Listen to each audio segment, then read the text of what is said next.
Biden didn't rush into 2020.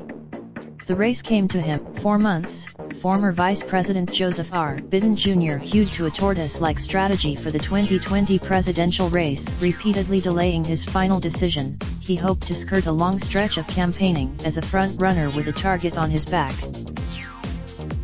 That approach carried risks. Mr. Biden missed. Still, the former vice president persisted with his unrushed strategy until this past week, when it appeared to backfire in striking fashion. Mr. Biden has faced accusations from multiple women who came forward to complain that his penchant for close physical contact made them feel uneasy. Rival Democrat, it was a multi-day crisis that seemed entirely foreseeable, given that Mr. Biden's physical touching occurred over many years, often in public. But despite almost, he issued 3 statements and 1 online video attempting to explain his conduct, only to joke about the issue in a speech to a union conference Friday. Afterward, Mr. Biden showed no evident regret about his wait some more strategy, explaining coyly that he would give everybody else their day, then I get a shot. But Mr. Biden's eventual announcement now seems fated to fall in the shadow of the recent allegations and the progressive concerns he has so far declined to address. Far from remaining there in this never land right now, said David Plouffe, the former strategist to President Barack Obama's campaign, because they're being treated by the outside world like they're in the race full speed and they're not. That's a really tough. Mr. Plouffe cautioned that Mr. Biden's initial difficulties could all mean very little should the former vice president enjoy a successful start when he formally enters the race. Indeed, amid the week's chaos, Mr. Biden for the first time took several swift steps toward becoming a candidate. His allies have been told to expect an announcement after Easter, and the former vice president was sighted on Thursday in Scranton, Pennsylvania, apparently recording a video at his childhood home there. And Mr. Biden has used his time on the sideline to some advantage. Aides have put him, but if the attacks from Mr. Trump and his allies illustrated that Republicans are worried about facing Mr. Biden, the controversy this past week has also shined a light on the risks Democrats would be taking in nominating him, and not just because of his recent problems. The uneven response to the women's accusations capped a 4-month stretch in which Mr. Biden has labored to expand his core group of older, mostly white advisors. Failed to defuse, even some of his strongest allies are growing anxious. I'd like to see. The questions now looming over his campaign in waiting, however, are not merely ones of timing.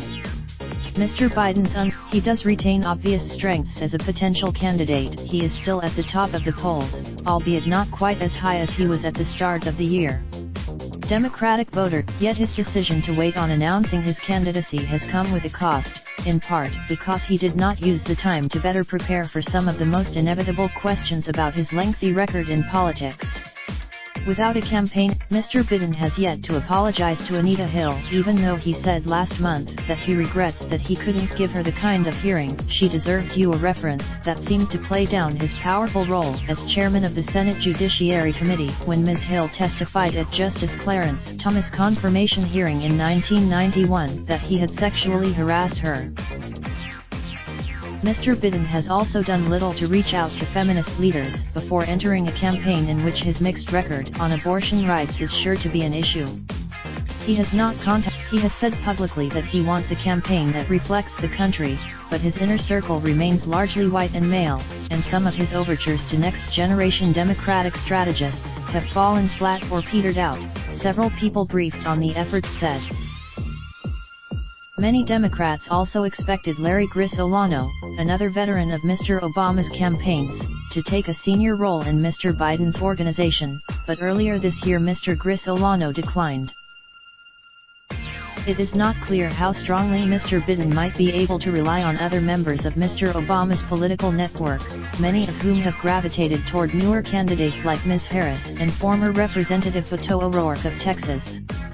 Mr. Obama and Mr. Biden has done little self-vetting of his legislative record because he has not hired a research director. His aides have Patty Solis Doyle, who managed Mrs. Clinton's campaign in 2008, said Mr. Bidnt had already sacrificed some of his political strength by waiting so long. She said, I think he can look at this as an opportunity, and I wish he would, Ms. Solis Doyle said.